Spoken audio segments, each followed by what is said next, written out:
এখন হাসিনা ভারতে বসে নির্দেশ দিচ্ছে আরো মানুষকে হত্যা করার জন্য।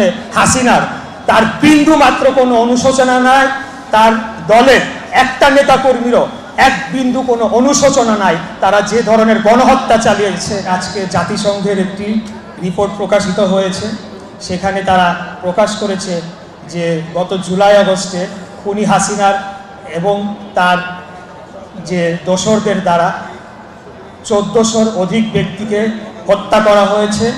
এর মধ্যে 140 জনের উপরে শিশুদেরকে হত্যা করা হয়েছে। আজকের অন্তর্বর্তীকালীন সরকারের যে প্রধান উপদেষ্টা, তিনি সাংবাদিকদের নিয়ে যে কুখ্যাত আয়নাঘর সেগুলো পরিদর্শন করতে গিয়েছেন। প্রিয় নেতৃবৃন্দ, আপনারা দেখেছেন যে এই খুনি ফ্যাসিস্ট স্বৈরাচারী হাসিনার তার বিন্দু মাত্র কোনো অনুশোচনা নাই, তার দলের একটা নেতা কর্মীরও এক বিন্দু কোনো অনুশোচনা নাই। তারা যে ধরনের গণহত্যা চালিয়েছে, গত 16 বছর যেভাবে জনগণকে নিপীড়ন, নিষ্পেষণ, অত্যাচার করেছে, তাদের অনুশোচনা নাই।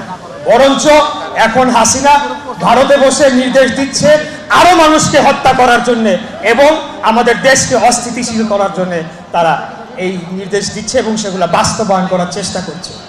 তো আমি শুধু আপনাদের মাঝে এতটুকু বলতে চাই যে একজন তরুণ প্রজন্মের প্রতিনিধি হিসাবে, যে কোনোভাবে এই আওয়ামী লীগ এবং এই ফ্যাসিস্টদেরকে বাংলাদেশে আর কোনোদিন আমরা কোনোদিনও জীবন থাকতে পুনর্বাসন হতে দিব না, মরে গেলেও আমরা পুনর্বাসন হতে দিব না, সেটা কোনোভাবেই হবে না।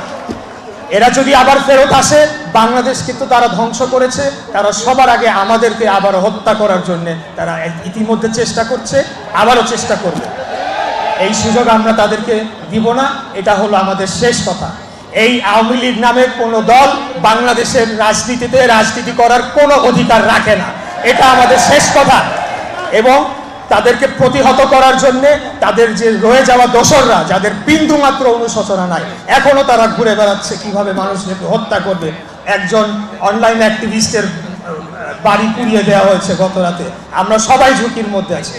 আমরা আপনাদের বলতে চাই, আমরা সুসংগঠিত হয়ে এদেরকে প্রতিরোধ করব এবং এদেরকে মোকাবেলা করে এই ফ্যাসিবাদী শক্তিকে চিরতরে কবর দিয়ে বাংলাদেশের মাটিতে বাংলাদেশের মানুষকে মুক্ত করে বাংলাদেশের গণতন্ত্র এগিয়ে নিয়ে যেতে হবে।